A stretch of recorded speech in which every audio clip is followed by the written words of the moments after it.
In his farewell message to the Swiss workers, Vladimir Lenin explained his analysis of the situation in Russia. It's fallen to the lot of the Russian proletariat to begin the series of revolutions whose objective necessity was created by the imperialist world order. The imperialist world war, we know well that the Russian proletariat is less organized and intellectually less prepared for the task than the working class of other countries. Russia is an agricultural country, one of the most backwards of Europe. Socialism cannot be established in Russia immediately, but the peasant character of the development of a democratic capitalist revolution in Russia and make that a prologue to the worldwide socialist revolution. So Lenin is going to show up to Petrograd in 1917 because of Kaiser Wilhelm. Kaiser Wilhelm got Lenin into Russia. Kaiser Wilhelm represented everything that Russia wasn't. Everything that Russia could, or everything that Lenin couldn't be. Everything that Lenin hated about the, goddamn bourgeoisie. He hated royalists. He hated the bourgeoisie. He hated the capitalist, plutocratic class. And here the plutocratic royalist class is going to get him a train ticket into Petrograd because the war between Germany and Russia hasn't been going Germany's way. And so Germany believes that by giving Russia a radical, a revolutionary, I'm telling you, we need to go ahead and just send, some of our revolutionaries to Russia so that way we could topple their government there. Send some of the communist, Leninists over there today. That's what we got. That's what we need. That's what Kaiser Wilhelm, the last German emperor and the king of Prussia. He ruled things for what, motherfucking 30 years? Kaiser Wilhelm ran shit for 30 fucking years. But Kaiser Wilhelm, he wasn't no Eek the Cat. You know what Eek the Cat would have done? Eek the Cat would have just kept his mind to it. I saw Eek the Cat. He went ahead and cleaned up Hell's litter box in less than an hour. And he just said, when you stick your mind to something, anything is possible. Anything is possible. TJ Foster told me that. TJ Foster told me, if you stick your mind to something, you can do anything. Anything's possible. The terrible thunder lizards. When will the hurting stop? When will the hurting stop? Never? Okay. What would Jesus do? No. What would Teenage Mutant Ninja Turtles do? What would TMNT do? What would TMNT do? Them turtles. Those turtles are in a half shell. Turtle power. What would Leo DiCaprio's orphan kid on the Growing Pains TV show do? What would Leo DiCaprio's orphan kid character on the Growing Pains TV show back in the 80s and 90s, what would he do? He didn't have no family, He was just stealing food from outside the damn Alan Thicke. Alan Thicke, he didn't just throw Leo DiCaprio's character out in the streets. Marsupilami.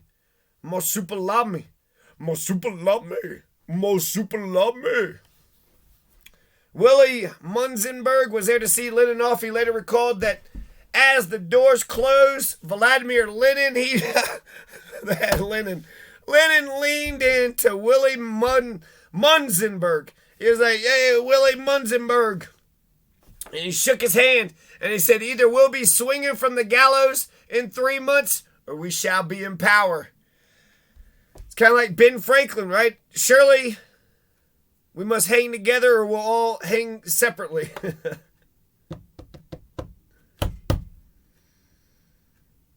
At the German frontier, at the Gottmadingen station, they were escorted. They were escorted by the German soldiers to their own specially commandeered military sealed train. A locomotive pulled a green-painted coach comprised of 3 second-class compartments, mainly for the couples and children, and 5 third-class compartments where the single men and women would have to endure the hard wooden seats. The two German officers escorting them took a compartment at the rear. You know, a lot is made of Lenin coming in with a sealed train, right? So Germany gives him a nice sealed train to come into Petrograd. That's not a huge accomplishment because since they just kicked the Tsar out, the provisional government said that all the exiles could come back in. He didn't have to come in with a sealed train. He didn't have to come in through, with Germany's auspices. But he didn't know that, right? He didn't know that, right? It's probably best to be safe than sorry. The German sealed train that gave Vladimir Lenin safe passage from exile in Switzerland through wartime Germany to Russia, April 1917, in the aftermath of the overthrow of Russia's monarchy that had exiled the Russian revolutionary leader, was historically pivotal. British historian Catherine Meredale reminds us in Lenin on the Train that Lenin was seen as a plaque bacillus, which is Winston Churchill's phrase by Berlin. Plaque bacillus? He's just plaque bacillus. Even their insults back then were a lot more intelligent. I've just been like, that piece of shit, he was sent back into Russia by a German state desperately seeking a military edge in the World War. One, by sowing revolutionary disruption in one of its key enemy states. If Berlin was using Lenin for its military aims, however, Lenin was more than happy to use the fucking German state and their wealth and money and protection for his goal of a socialist revolution in Russia and across Europe and all across the world and galaxy. Banished from Russia by the Tsarist courts, Vladimir Lenin had spent 20 years isolated from his home country and in simmering discontents when stirring news came of the February 1917 revolution, which I think happened in March, that overthrew, I think the October one happened in November, that overthrew the autocratic monarchy. That monarchy. That monarchy is malarkey. I know. Monarchy is malarkey. Lenin saw that the revolution was only half done. However, although a driving force of the revolution was the Soviets, councils formed by workers, soldiers, and peasants after the fall of the Tsar, power shifted to the provisional government dominated by capitalist oligarchs, stopping the workers, peasants, soldiers from taking full power with the leaders of the elected Soviet delegates. They had developed a liking for the comfortable pace of glacial reform. How fast is that? Incremental change? Glacially slow. It's going as slow as a damn glacier and eyed off the material pickings from comfortable seats in a mooted Western-style parliament. A frantic Lenin was desperate to return. A frantic Lenin was desperate to return. Carrying on, all legitimate travel avenues, however, were blocked by Britain, which wanted to keep its ally Russia in the war. Lenin's wife, Krupskaya, had vetoed a plan for Lenin to travel in disguise in a sleeper train because he would arouse suspicions due to his tendency, even in his sleep, to let fly against the political perfidy of fake socialists. When the possibility of German assistance was first floated, Vladimir Lenin was cautious. By accepting help from a government whose military was slaughtering Russians on the Eastern Front, Lenin could be seen as either a national or class traitor in Russia. Deciding the benefits outweighed the risk, however, Lenin accepted the offer of a German train after negotiating stringent conditions. He insisted the carriage be granted extraterritorial status to seal it from contact with Germans. This included a chalk line dividing the Russian exiles' territory from the German territory of the military guards on board. Vladimir Lenin was also adamant that Germany not bankroll the 32 returning Bolshevik revolutionaries. Local Swiss socialists raised the cash for the week-long journey. Lenin returned to Russia with a simple three-word slogan: peace, land, and bread, and the audacious demand for all power to the Soviets. He helped bring the political clarity direction to Russia's mass revolutionary movement and party unity to the fractious Bolsheviks, socialism shifted from a vague, distant ideal to an urgent, realizable task. Lenin says Meredale had struck upon a kind of truth that people want to hear, that after the February anti-Tsarist revolution, the problems that had driven them to risk their lives for freedom in the first place had resurfaced, often with redoubled force. Only Lenin, at the head of the reinvigorated Bolsheviks, had the solution to the problems of war and hunger, lack of democracy. This positive conclusion by Meredale about Lenin's political impact is remarkably rare among orthodox intellectuals whose default ideological setting is to malign Lenin as a progenitor of Stalin. Meredale's favorable assessment is swiftly undermined, however, when she concludes by venting on what she proposes to be Lenin's inner dictator, whose murderous Marxist hands on the tiller of 1917 meant that in the end, democracy could only skulk around the fringes of the revolution like a dog with mange. It's true, he did not. That Lenin, man, he really didn't like democracy, huh? Them Bolsheviks, them communists and the Bolsheviks, they hated the Russian Constituent Assembly, they hated the Ukrainian Constituent Assembly, they hated Ukraine's autonomy. My God, they hated my battery. They hated that my battery's running low. Aware that the British and French would never allow him a transit visa to Russia through Allied territory in Europe, it was suggested that he should try to return via England under a false passport. But it was decided that this was far too risky, and if he was arrested, he'd be probably interned for the duration of the war. March 19th, 1917, a meeting of socialists was held to discuss the issue. A German socialist, Willy Munzenberg, was there. He later reported that Lenin paced up and down the room declaring, "We must go at all costs." Julius Martov suggested that the best chance would be to send word to the Petrograd Soviet, asking them to offer the Germans repatriation of German prisoners in exchange for the group's safe conduct home via Germany. The Swiss socialist Robert Grimm, who Lenin had described as a detestable centrist, offered to negotiate with the German government in order to obtain a safe passage to Russia. He pointed out that Germany had been spending a great deal of money in producing revolutionary anti-war propaganda in Russia since 1915 in the hope of engineering a withdrawal from the war. This would enable German troops on the Eastern Front to be diverted to the Western campaign against Britain and France. Grimm began talks with Count Gisbert von Romberg, the German ambassador in Bern. Bernie Alexander Parvis also arrived in Switzerland. Don't tell me Alexander Parvis didn't. Alexander Parvis was there in Switzerland.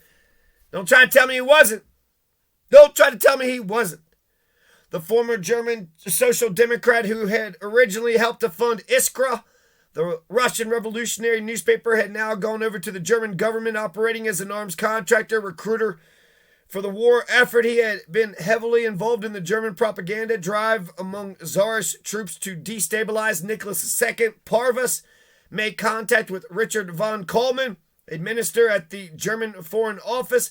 Von Kohlmann sent a message to Army headquarters explaining the strategy of the German Foreign Office. The disruption of the Entente and the subsequent creation of political combinations agreeable to us constitute the most important war aim of our diplomacy. Russia appeared to be the weakest link in the enemy chain.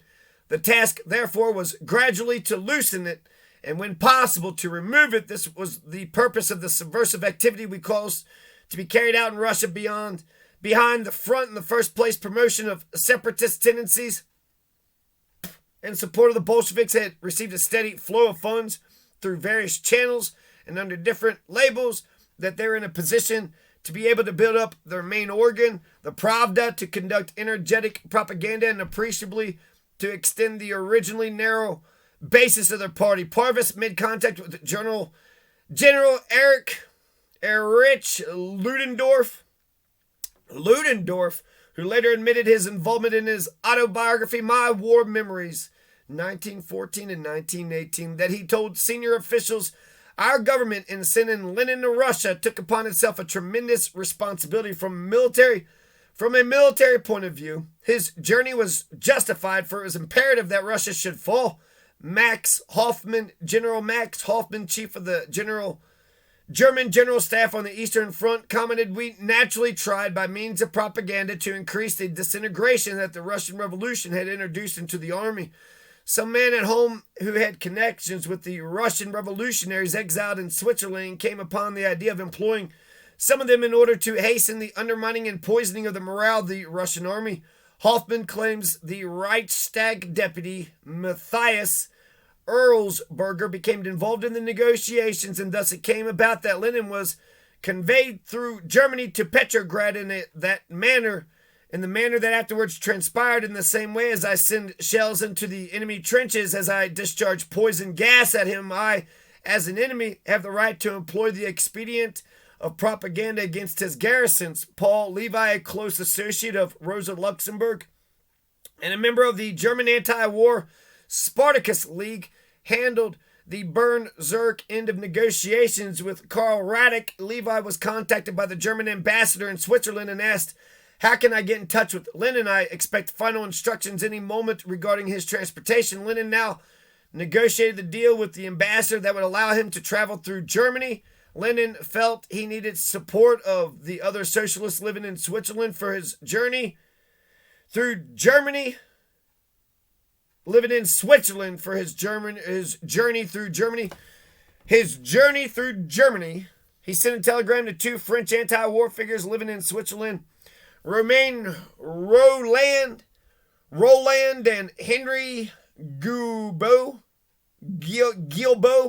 asking them to appear in the railroad station on the day of his departure. Roland refused and sent a message to Guilbeau. "If you have any influence on Lenin and his friends, dissuade them from going through Germany. They will cause great damage to the pacifist movement and to themselves, for it will then be said that Zimmerwald is a German child." He then went on to quote Anatoly Lunacharsky, who had described Lenin as a dangerous and cynical adventurer. He's not just dangerous, but he's cynical too. That adventurer, he's dangerous as well as cynical. Albert Rhys Williams, RHYS, an American visitor to Russia, was convinced that the Bolsheviks would become the new rulers. The Bolsheviks understood the people. They were strong among the more literate strata like the sailors and comprised largely the artisans and laborers of the cities, sprung directly from the people's lions. They spoke the people's language, shared their sorrows, and thought their thoughts. They were the people, and so they were trusted.